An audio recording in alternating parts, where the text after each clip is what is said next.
that all her dreams would come true.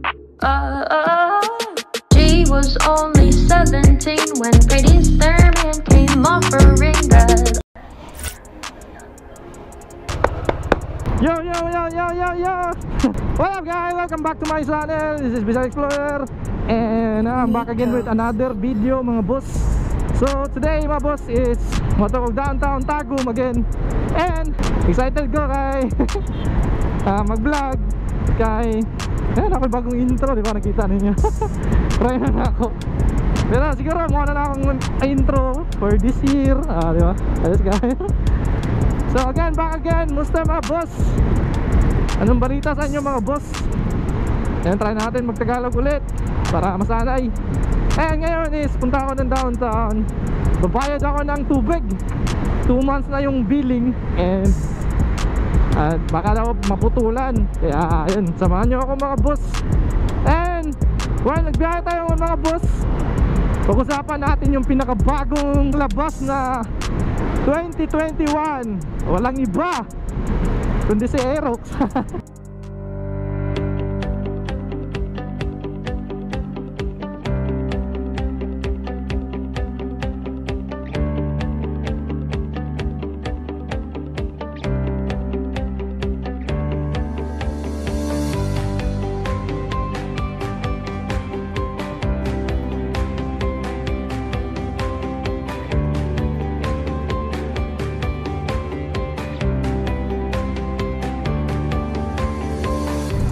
Roxy, kapatid niya version 2. Grabe mga boss, ang daming upgrade. Napa high tech na kasi pwede mo lang gamitin through yung cellphone.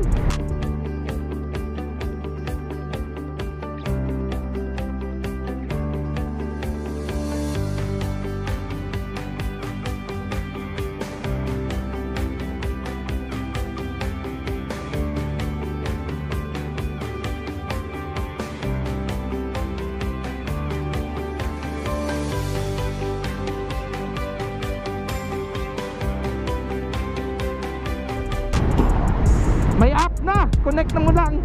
Lalaman mo na yung anong tawag yun, parang yun, may app na kaya makita yung mileage mo. Tapos yung sa, I think sa yung saan yung motor, tama ba yun? Yung saan banda yung motor, or I don't know, or parang may map yun nakita ko.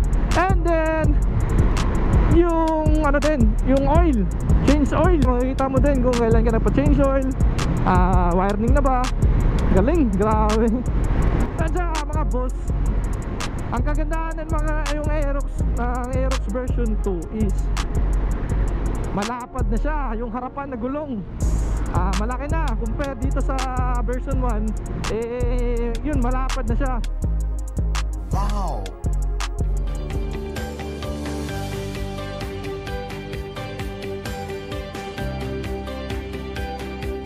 Combination of sports and scooter.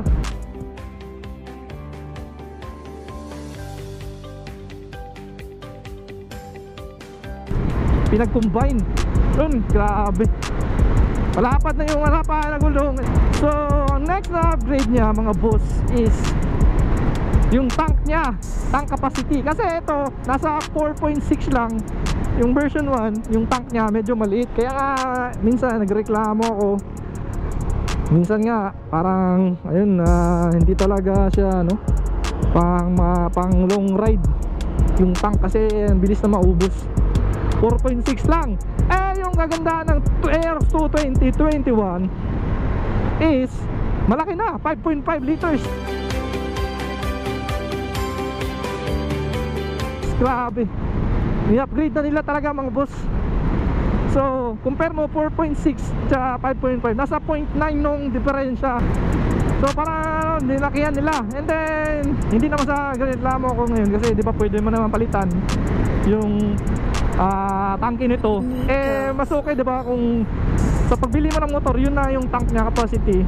May upgrade dito 7 liters ata, 7 liters na tank. So yun, sana sinagad na nila. Hindi 5.5, ginawa na lang 7 liters. Yamaha, baka naman.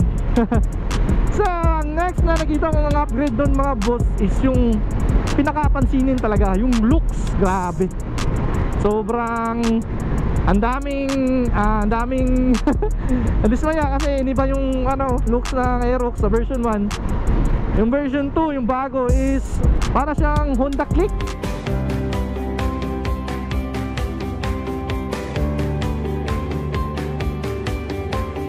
Forma mo, sporty talaga. So, grabe yung mga upgrade na ginawa ng Yamaha sa Aerox. Sa yung niya, yung ewan ko, yung Aerox S ba, yung higher model ba, or may kagaya din ito na may key.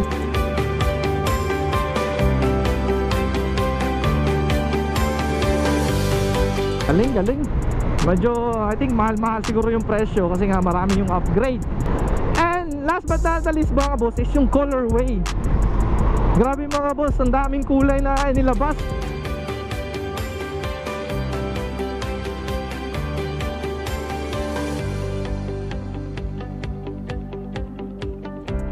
So ang dami. So yun, yung may balak dyan na kumuha kasi di ba, kakalabas lang ng NMAX 2020. Tsaka ito naman yung bago, hindi nagpapahuli si Aerox mga boss kasi nga naglabas sila ng 2021. So yung bibili dyan I'm sure kayo, malilito kayo kung anong gusto nyo sa dalawa, yung NMAX ba na bago tsaka yung Aerox na bago. So mga boss, comment down below kung ano sa tingin nyo, mas maganda yung forma, mas madami yung upgrade, yung NMAX ba or yung Aerox, diba? Grabe, daming upgrade mga boss. Yung iba nag-anticipate na yun pa rin yung forma, diba? Yun pa rin yung itsura. Yung isa, yung NMAX is, diba, totally iba na talaga yung looks, yung sa front tsaka sa likod. Ito naman is yung harap at saka likod ng Aerox is niya siya, nga pala mayroong upgrade pa din. May upgrade pa na isa, yung LED, fully LED na yung front tsaka back. Daming malalaking sasakyan dito mga boss. Ano pala, hinila.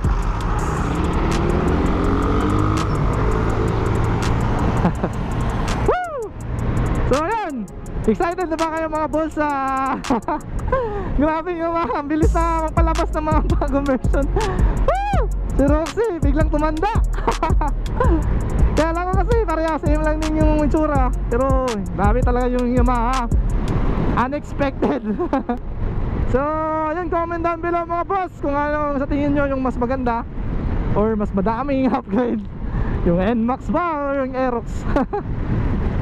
Sobra excited ako bigla mga boss. Grabe yung looks kasi iba na talaga siya. I don't know mga boss kung sa price range, kung mas mahal ba siya sa ABS na Aerox ngayon, yung first gen, or mas magkapantay lang ba yung yung presyo.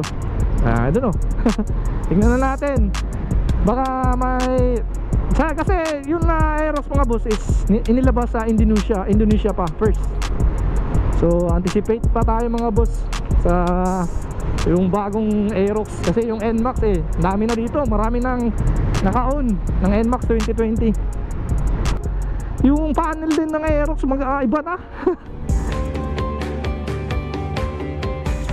Iba na yung digital panel. Dami ng mga mga boss, dami ng mga bago dito sa panel niya, digital panel. So yun pala din yung isa pa sa mga upgrades ng Aerox 2021.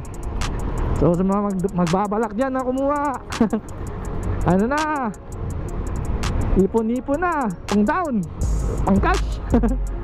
Tingin ko naman hindi din pahuli itong Aerox na version 1 kasi astig din yung forma kita mo naman. Kaya ito yung kinuha ko kasi nagagandahan din ako sa version 1. Parang naging yung sa Bisaya pa daan. Yung daan ni Aerox na version 1 tumanda bigla. Paglabas ng Aerox na version 2, grabe ganda. Ayun mga boss, tapos na tayo magbayad. And yun lang. Ayun na tayo. Quick vlog lang mga boss. Ayun lang mga boss, medyo hindi detail yung review natin. Iba talaga yung nahawakan mo yung motor, di ba? Or nakikita mo sa personal. Kasi nga true, iba yung nakikita mo lang sa video. But yun yung mga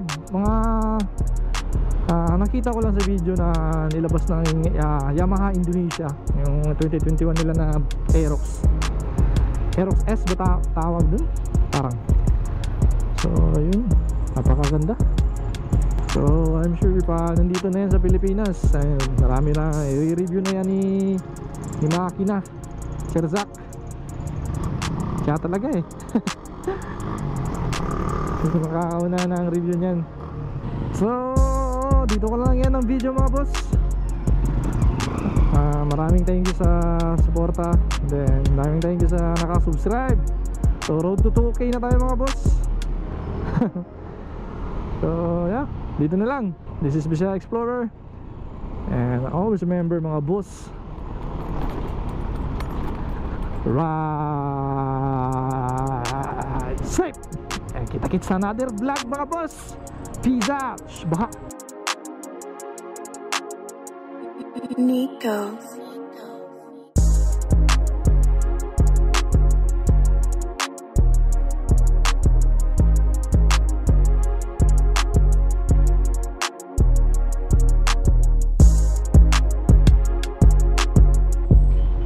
Baha. Wow. Free shower. Dito tayo daan. Free shower.